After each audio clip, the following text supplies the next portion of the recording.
And Paul and I figured it out. Paul should get credit for most of this. I kind of came up with most of it, actually. Paul gets maybe 10%. Paul will get a percentage. We'll work on it. We'll sign papers. It'll be official. But so here's the thing. Let me paraphrase. Not murderers like this guy, like Cavallante, out. Automatically disqualified, and not R-worders. Murderers and R-worders, not happening, okay? But anyone else, if you're in jail for something not so serious like aggravated assault, DUI, drugs, didn't pay a parking ticket, didn't pay the HOA for 9 months, they throw you in jail for a few months, like that kind of non-serious crime, if you're in jail for any of those non-serious crimes, this is what should happen. I think this is the system we should have in place, okay? If you're in prison for something other than what this guy did, you have the opportunity. Now, if you're only in for 3 months and you want to spend 3 months in jail, so be it. Spend your 3 months in jail and then get out. But you, within that 3 months, have every right and every opportunity to try to escape from prison.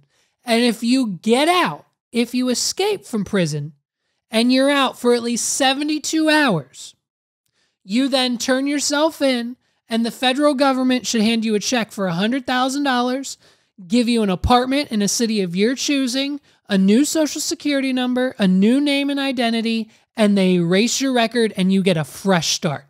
That's the new world order.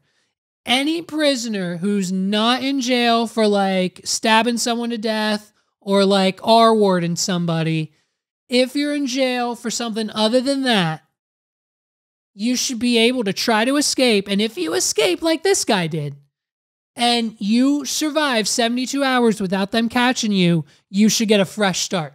I think they should give you a fresh start. You beat the system. You beat the game. It was their job. They had a job to do. Their job was to keep you in prison. Their job was to keep you in line and make your life miserable and keep you in prison and make sure you do A through Z every day, all day long.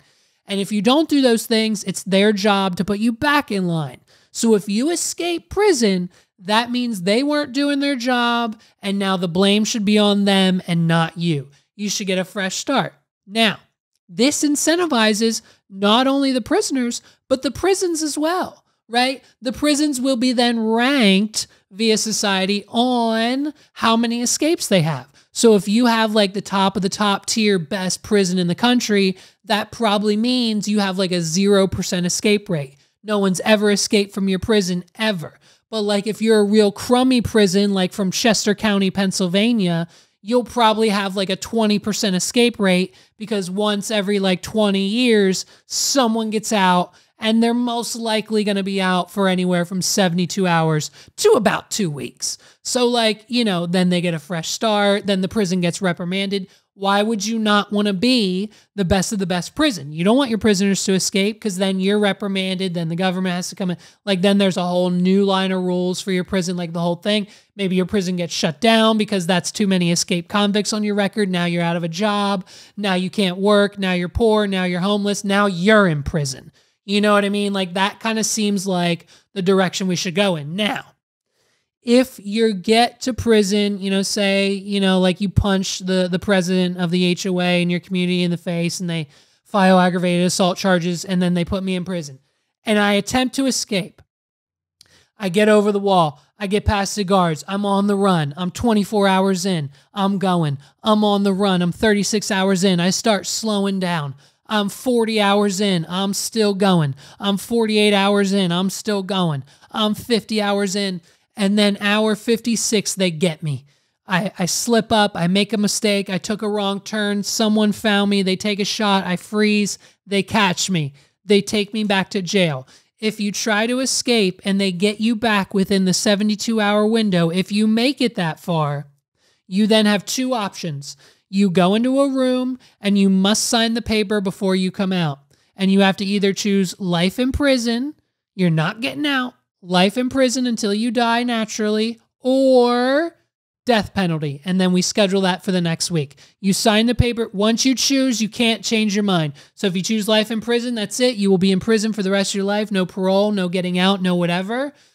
Or you choose the death penalty and then boom, bam, your life's over. And like you lived because you've done whatever you wanted to do. You got into prison. You tried to escape. Maybe you got out. Maybe you didn't. That's it for you. You're done with life. And now it's over. I think that's what they should do. I think that's how the prison system should be changed because this can't keep happening.